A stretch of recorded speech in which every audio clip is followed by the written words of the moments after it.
আসসালামু আলাইকুম সুপ্রিয় ভাই ও বন্ধুরা, কেমন আছেন? আশা করি সবাই ভালো আছেন। তো এই মুহূর্তে আমি ইতালির ভেনিস শহর থেকে বলতেছি। তো সবসময়ের মতো আমি এখনও ভিডিওটা করতেছি। যারা আমার বাংলাদেশি ভাইরা আছে, যারা নতুন আসতেছে, ইতালিয়ান ভাষা শিখতে চায়, তো তারা যাতে খুব সহজে জানতে পারে, বুঝতে পারে, সেই জন্য আমি বাংলা অনুবাদ সহ অল্প অল্প করে করে আমি ভিডিও বানাতে চাইতেছি। গত আরেকটা ভিডিওতে এরকম বলছিলাম, তো এখনও বলতেছি। আর যারা আমার ভিডিওটা দেখতেছেন কিন্তু আমাকে ফলো করতেছেন না, তো সব ভিডিও হয়তো আপনাদের কাছে যাবে না। তো ফলো করলে হবে, হয়তো আপনি আমার প্রত্যেকটা ভিডিও আপডেট পেয়ে যাবেন।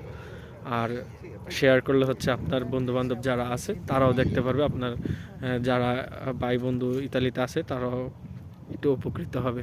আশা করি সবাই আমার পেজটা ফলো করবেন আর শেয়ার করবেন ভিডিওগুলো।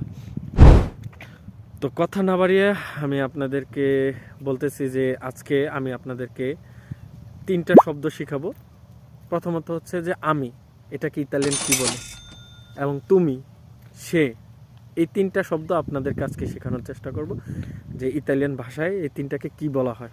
আপনাদেরকে এই 3টা শব্দ বলতেছি। আমি, এটাকে ইতালিয়ান ভাষায় বলে হচ্ছে ইয়ো। আবার বলি ইয়ো। ইয়ো মানে হচ্ছে আমি। এখন তুমি, তুমি সম্বোধন করে ইতালিয়ান ভাষায় হচ্ছে তু। তু বলে হচ্ছে সম্বোধন করা হয়, তু মানে তুমি। এখন আমি আর আপনি কথা বলতেছি, তার মাঝে হচ্ছে আরেকজন তৃতীয় ব্যক্তির কথা এখানে চলে আসছে। তো তৃতীয় ব্যক্তিটা যদি পুরুষ হয় একরকম ব্যবহার করে, আর যদি তৃতীয় ব্যক্তিটা হচ্ছে কোনো নারী হয় তাহলে হচ্ছে যে আরেকটা শব্দ ব্যবহার করে দেবে।